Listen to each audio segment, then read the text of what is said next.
आप देख रहे हैं इंडिया टाउन न्यूज, भारत की बात।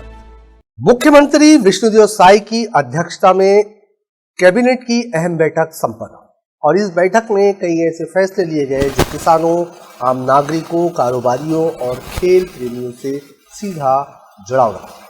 किसानों के लिए दलहन तिलहन उपार्जन से लेकर धान खरीदी व्यवस्था को मजबूत करने तक, आवास योजना में बदलाव से लेकर नवा रायपुर के अंतरराष्ट्रीय क्रिकेट स्टेडियम पर बड़ा फैसला लिया गया।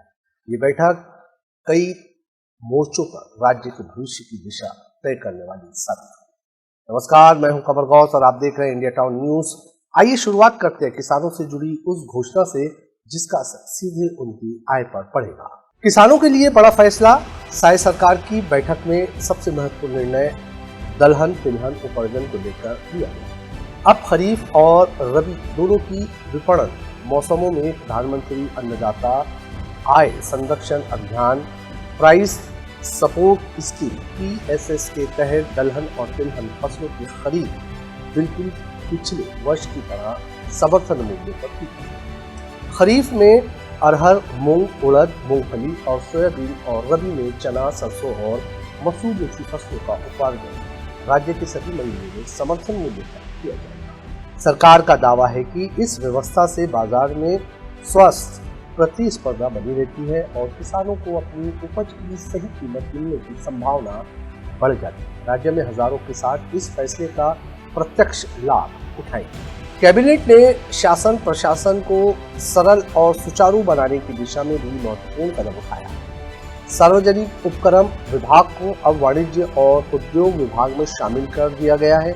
साथ ही 20 सूत्रीय कार्यक्रम क्रियान्वयन विभाग का योजना आर्थिक एवं सांख्यिकी विभाग में विलय किया गया है। सरकार का कहना है कि ये कदम मिनिमम गवर्नमेंट मैक्सिमम गवर्नेंस के सिद्धांत को मजबूत करेगा। साथ ही 20 सूत्रीय कार्यक्रम कार्यान्वयन विभाग का योजना आर्थिक एवं सांख्यिकी विभाग में विलय किया गया है। सरकार का कहना है कि यह कदम मिनिमम गवर्नमेंट मैक्सिमम गवर्नेंस के सिद्धांत को मजबूत करेगा, यानी प्रशासन का आकार घटाकर निर्णय प्रक्रिया को तेज और कारगर बनाना। इससे सरकारी योजनाओं के क्रियान्वयन में गति आएगी और विभागों के बीच समन्वय और आसान होगा।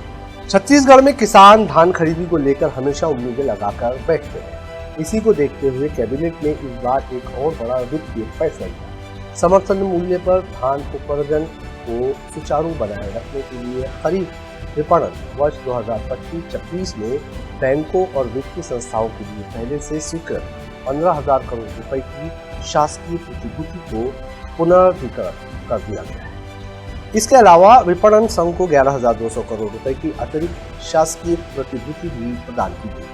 सरकार का कहना है कि ये अतिरिक्त वित्तीय मजबूती धान खरीदी के दौरान किसी भी प्रकार की रुकावट को रोकने में अहम भूमिका निभाएगी। इस फैसले से धान खरीदी केंद्रों, समितियों और किसानों तीनों के बीच वित्तीय प्रवाह निर्बंधन बना रहेगा। आवास योजनाओं में नई सुविधाओं की बात की जाए तो आवास योजनाओं को लेकर भी बैठक में बड़ा निर्णय लिया गया है, जिसमें दीनदयाल आवास योजना, अटल आवास योजना, अटल बिहार योजना और नवा रायपुर मुख्यमंत्री आवास योजना में नई व्यवस्थाएं जोड़ी गई।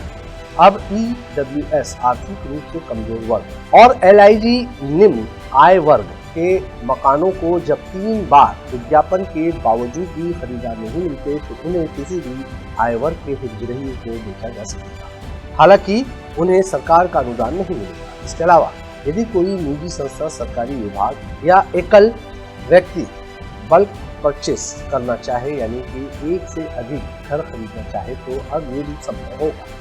सरकार का मानना है कि इससे बिक्री की प्रक्रिया तेज होगी, खाली पड़े मकानों का उपयोग बढ़ेगा और लोगों को योजनाओं का लाभ भी अधिक मिलेगा। स्पोर्ट्स से जुड़ा भी एक बड़ा फैसला कैबिनेट बैठक में लिया गया। नवा रायपुर अटल नगर के शहीद वीर नारायण सिंह अंतर्राष्ट्रीय क्रिकेट स्टेडियम को लंबे समय के लिए छत्तीसगढ़ राज्य क्रिकेट संघ CSCA को लीज पर देने का निर्णय लिया गया है। इस फैसले का उद्देश्य है उदीयमान खिलाड़ियों को अंतर्राष्ट्रीय स्तर की ट्रेनिंग सुविधाएं और आधुनिक तकनीकी समर्थन उपलब्ध कराना। क्रिकेट संघ अब स्टेडियम का संचालन, विकास और प्रबंधन करेगा और इसके बदले राज्य में अधिकाधिक राष्ट्रीय और अंतर्राष्ट्रीय मैचों के आयोजन की संभावनाएं बढ़ेगी। ये न सिर्फ खेल पर्यटन को बढ़ावा देगा बल्कि राज्य की खेल के लिए नए स्तर पर ले जाएगा।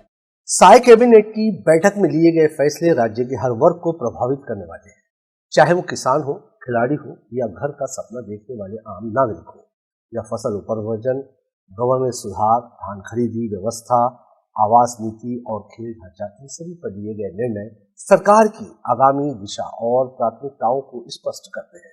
अब इन फैसलों का जमीनी असर कितना और कब दिखाई देगा, ये आने वाला समय तय करेगा।